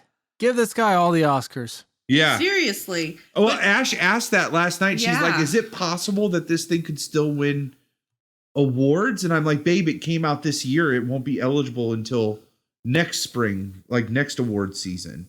And I said, the problem with that is this was so powerful and such a good sleeper hit.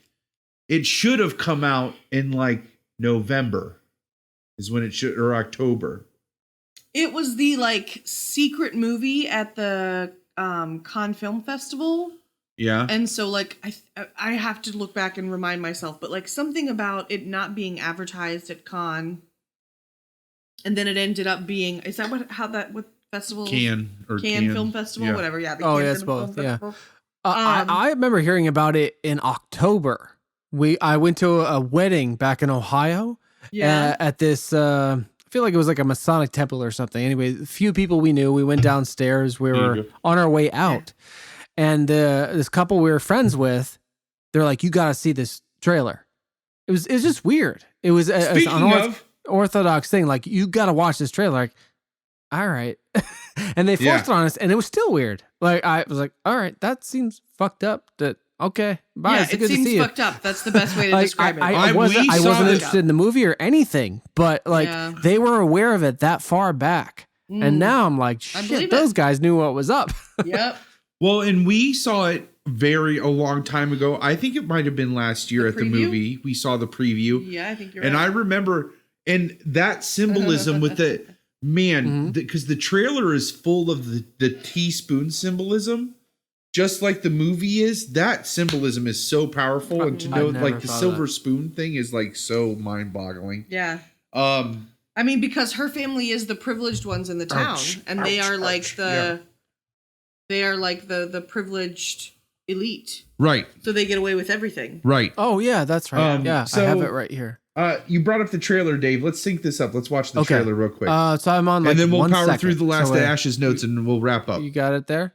I'm ready to go. On 3, 2, 1, go. You got your toothbrush? Check. Do you have your deodorant? Check. Do you have your cozy clothes?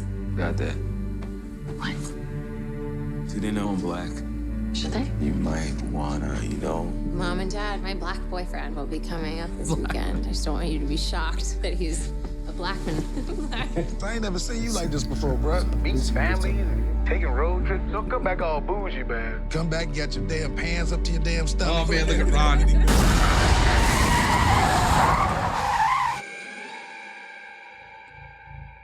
So you guys coming up from the city? Yeah, we're just heading up for the weekend. Can I see your license, please? He wasn't driving. I didn't ask who was driving. I asked to see his ID. Call me Dean and you're hungry, my man. So how long has this been going on, this thing? We hired Georgina and Walter to help care for my parents. When they died, I couldn't bear to let them go.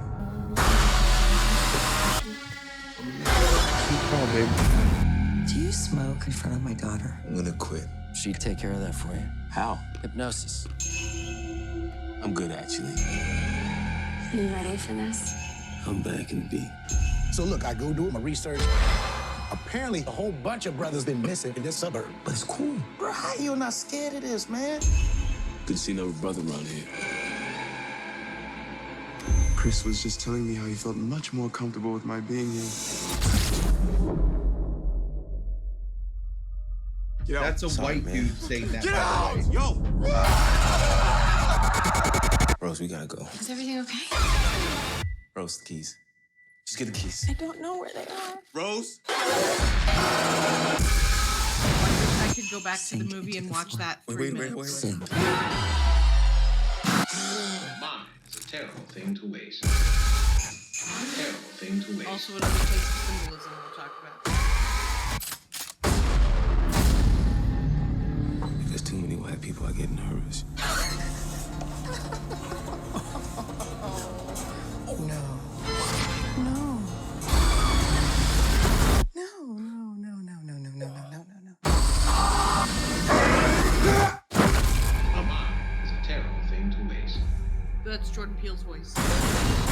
Holy shit. That is a great goddamn trailer. I wonder if that's the same one that man. was shown to me in October. Yeah. I don't know. They say trailers give away the best parts of a movie. Do you feel like that gave away all the best parts? No, I think that all that does is leave you with questions about what the fuck is going. Like, Yeah. when we saw that trailer, we were at the movies, and that trailer was over, and I was like, "Oh, I can't wait to see that." And Ash was like, "Nope." Because it seems scary. And I'm gonna nope out on that one. Yep. Like without question, I was a nope. Yeah. Yeah. So, what's really interesting, also to come back to that trailer reminded me of also at that barbecue when he sees that African American dude and he goes up and he's like, "It's good to see another brother here," and then the dude leans to that white woman and says, "Chris was just expressing to me how much comfortable it makes him feel knowing that I'm here." That's a white dude saying that because he's almost. And the tone that he has after you realize it's a white dude inside his brain saying that, Oh yeah. he's being proud shit. because he's being mistaken for a black guy.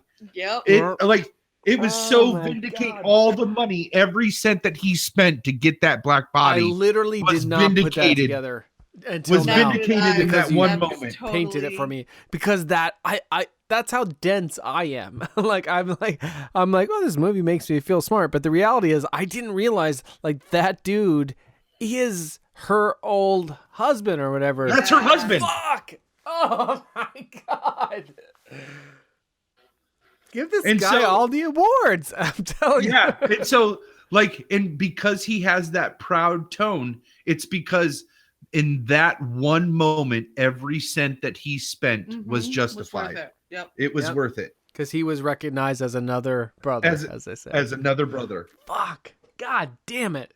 Because when he delivers that line, and I mean, props to that fucking actor. He's got this like smirk in the corner of his mouth Yeah. because his wife is in on the joke that he's not a black guy. He is a white guy. and it's a joke to him. Like, it's funny that oh man. Yeah. Yes, all the awards. I'm tapping out. All the awards go to Get Out. Like, Yeah. every one of So them. many layers. There really Oh. it's very impressive. It's very impressive. It is very Son impressive. of a bitch. Okay. All right, babe. Notes. What do we got? Notes. Hit us with them all. These have been excellent notes, by the way. Thank you. Thank you. I said that this movie desires, or their one of their goals is to explain what Black people experience in a world that is so dominated by white people. Yeah, the microaggressions, as it were, I mean, that's like the so stuff true that and just fascinating to me. it is amazing the way that the movie, as we discussed before, like actually puts you in that place to where you're like, ooh, that's weird that they say that, because you're not necessarily as sensitive to it outside of the realm that it sets up. So yeah, absolutely, all the awards. There with Allison Williams' character, there is a psychotic level of racism with the cereal and the white milk being separate. Like the colored cereal and the white milk through a straw is just, I mean, it just oozes While she's blatant racism. While she's trolling a Google image search of like half naked white dude or black dudes, and like for their next conquest, evidently something physically related. Yeah, she's shopping. Yeah. She's shopping. She's shopping. Chris saves himself by picking cotton. What? Oh, fuck! Wait, how? Because he picks the cotton out of the arms of the chair and stuffs it in his ears so he can't hear the spoon. So he doesn't hear. I'm tapping out. I'm done. I am done. You pull out one more revelation, we're done. Oh my god! My god! Ash, I've never heard this shit anywhere. I don't care where you found Guys, it. I can't It's all take credit yours. For that one either. That one came off of All a of blog, this, but it's www.ash.com. Yeah, but who thinks of that level of symbolism? Jordan Peele. Holy fuck! All This guy's the a goddamn hashtag genius. All the awards. I have all the awards.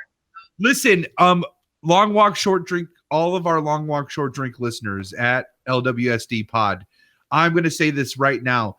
We are starting to troll the Oscars at this moment. We are trolling the Oscars to get Jordan Peele and Get Out every award. All of the awards next Oscars goes to Jordan Peele for this movie. We begin trolling them now. He's got to go. He's got to be on the radar for Golden Globes, if anything, because unfortunately the Oscars are probably predominantly the people that are making fun of in the movie. But shit, I think it's possible. This is really uncovering a lot. Thank you, Ash, for going to the trouble to find these things. Like I have by picking cotton. God damn it! It stabbed the guy with the deer. Jesus, which represents him. It's like yes, it represents the black man standing up to the white man. That's what that represents. Like, and fucking gutting him through his carotid artery with the bullshit that like they've been saddled with. It's god damn it, that's good. All right, next note. I can't wait. Next note. So something that really struck me and hit me really hard was the way Rose was so innocent throughout the whole movie, and then the way she reacts in reality and like the level of manipulation. That was like, talk about building up a character in my mind and me being like so in admiration of Rose as a character. Yeah, I was invested in her too. Like I was in Chris. Like I wanted to believe her. I was so pissed. Something that I heard on one of the blogs, and it might have been the director saying this, that we do not live in a post-racial age, and that this movie is a thriller. He calls it a psychological and a social thriller, because it is a blend of comedy and horror. Yes. And so like it has to be that way. I thought that was brilliant. They said when he was directing them, he would frame the direction around what he wanted the audience to see, think, and feel. So then the actor's job would be to meet that and make sure that the audience was going to see, think, and feel the things that the director was telling them to, because that was how they were framing the story of the like the different big moments of the. Holy shit, that's actually kind of huge. I hadn't heard that, but if you think about that from an actor's perspective, that is a monumental shift.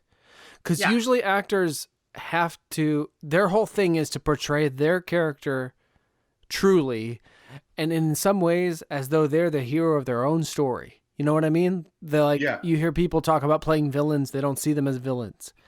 So the idea that they would be directed to play their parts for the effect on the audience rather than what quote unquote would be true to their character. I've literally never heard of that. I'm sure it's happened, but I've never heard of it. That's in a way though, that's not pandering to the audience. Like this. No, it's intentional direction. It's intentional direction. It supports the movie and the story being told by doing that. Like, it's totally different than telling your actor, listen, you need to go out there and you need to tell this fucking joke that you've told since the dawn of your career, because this is the joke that your audience laughs at. Like, it's totally different in my eyes. When actors are all often given objectives. This is what they're to achieve in a scene. And so the idea that he was working underhandedly with that to manipulate the audience, but like to our benefit, to freak out like this. Yeah, when we uncover all this the awards. Thank you. And thank you, Ash, for uncovering these and looking these up. Yeah. Oh, you were so this was welcome. Yesterday. Jesus. Yeah, last night. And honestly, like, I can't wait till the next movie we pick, because I feel like I'm gonna look at them differently. Like, after watching that's this how we're movie gonna end. I'm gonna unveil what the new third movie is. You already have it in mind? Wait, how many notes are there though? Like, I promise not to elaborate if I can hear them all. There's just a few. There's just a few notes. All right, hit us with them and then give us a reveal. Saying, like, when it ends, I'm going to say what the third movie is that I'm going to add. All right.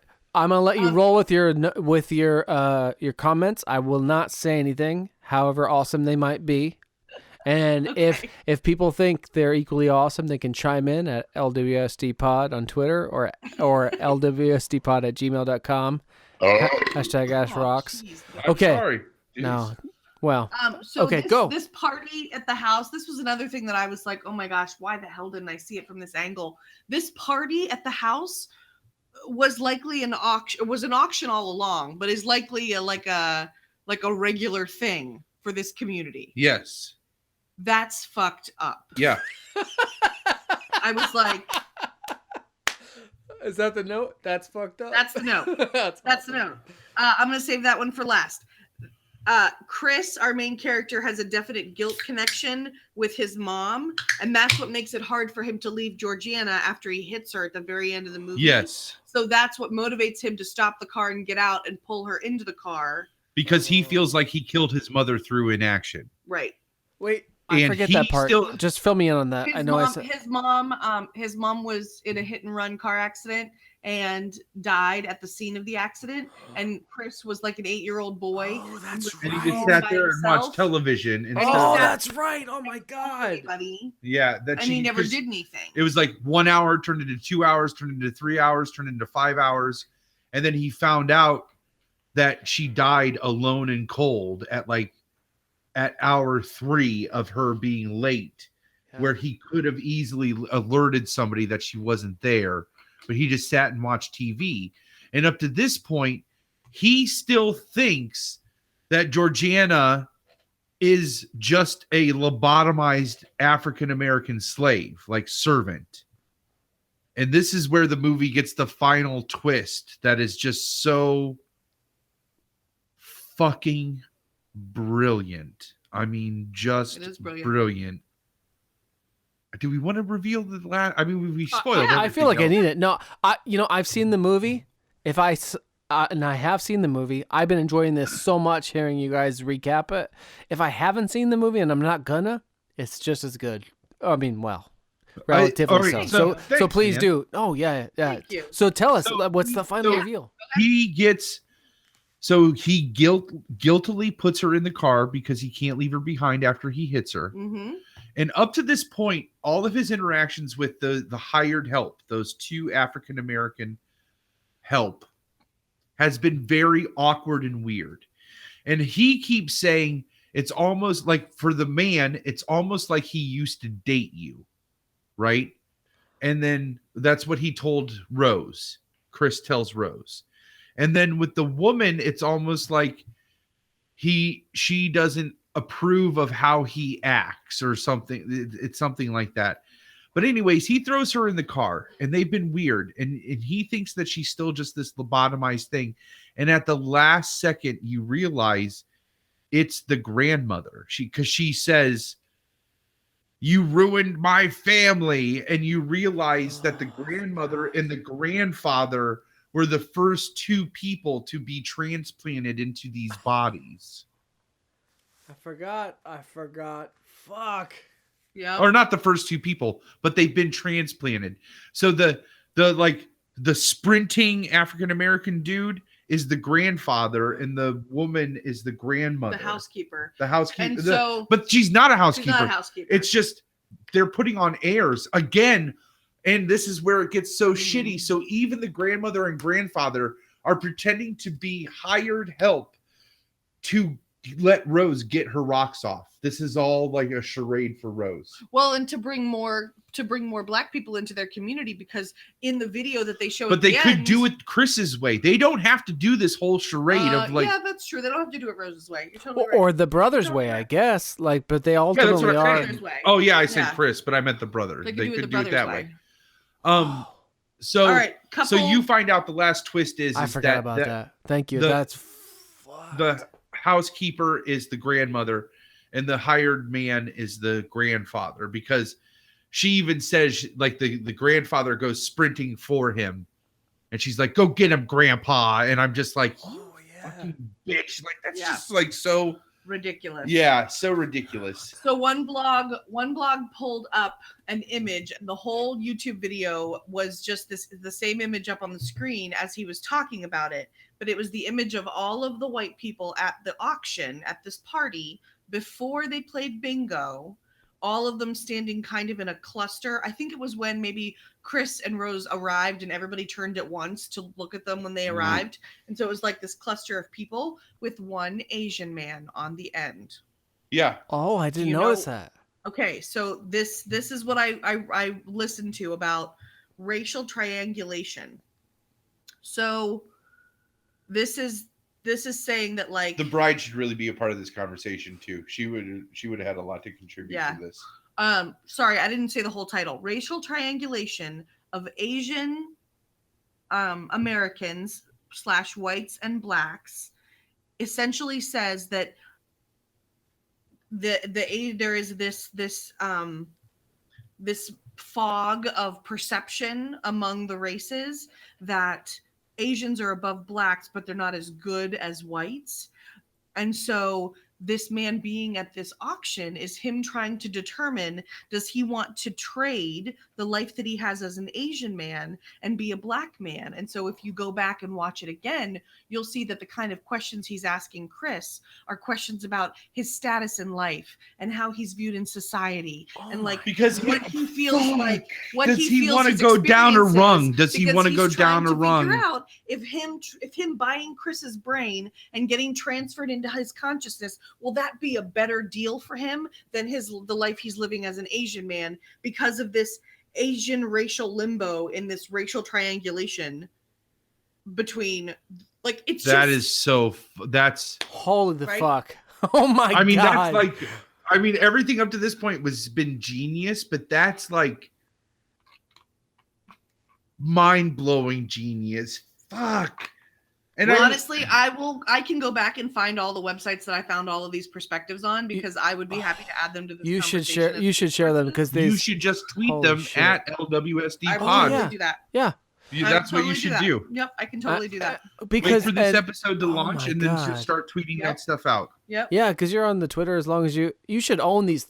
This research, dude, was thorough and exhilarating and revealed more than. How about Oh my god! You married well, sir. You married. I'll tell you what, I'm really very jazzed proud by this movie. I'm really jazzed by this movie. Can I just geek out on my wife just a little bit here about how awesome she was? So not only did she I might cry. I literally am crying already, because I was just like thinking about what she put in. Like, yeah, go ahead, well, go not ahead, only cry. did she like Jordan totally spoke. turn around and like on her scruples of seeing this movie, Oh. but she like I could tell she was really nervous. She's like, because the movie did impact her so much. I could tell that she was really nervous about how am I going to articulate all of these feelings that I have about this movie. Like, what do I do? And I said, and I told her, I was like, listen, you read the Wikipedia page, you read the IMDb trivia, you do a couple Google Reviews and searches, articles with read some opinions. articles, read some reviews, watch the trailer, but don't just regurgitate all of that stuff. Take those things that you find to gain deeper insights on the movie and then use them to formulate your opinions and articulate your feelings that you can't about the movie right now. And she totally nailed it. Like, woo! Yeah, I mean, that's some really excellent aggregation and interpretation. I'm in awe and grateful. Yeah. Thank you. Oh man. My appreciation of that movie has been I had a very high opinion of that film, and even a somewhat exaggerated notion of my appreciation and understanding for it. But oh my God, thank you for looking into all that stuff for us and for our audience. I'm Holy so happy shit. to do it. It was really fun. So the very last point that I have was something that was on one of those like trivia, bet you didn't know kind of a thing. So Jordan Peele wrote this movie during Obama's second term. Yeah. And the original ending put Chris in handcuffs at the end, and the police come and they're the actual police. They put Chris in handcuffs and take him away. But he said because of the increased racial tension at the time, he decided, you know what? No, fuck that. I'm going to make, and what he said, making this topic more woke, change the ending to where Ron pulls up and gets Chris out of there and gets an awesome I told you so, and then they drive off and it's they're free. How'd you know I was here? I told you. The motherfucking TSA. TS motherfucking A. We get handled. And what is this situation? Motherfucking handled. He was the best character. Yeah. And like in a horror movie, I don't watch very many horror movies, but I don't think that character exists in every horror movie. Here's my last point that I'm going to end on is that, and your notes help me key into this, that they see this as an amalgamation of comedy and horror. But here's the thing. It's comedy and horror that doesn't stoop to spoof. At no point, any horror comedy genre blending that I've seen up to this point has always been a spoof. Like they're spoofing horror or they're spoofing pop culture, like the Scary Movie series. Or even Scream before that. It was like a Even knowing Scream. thing. But the opening scene to this was knowing. But after the opening scene, you move beyond Scream into something new. This was like an intelligent blend. It's real life comedy. Like he is the comic relief because you could tell that's why he's Chris's friend, because he keeps him around because he's funny, you know, and loyal. Yeah. You know, like he's there.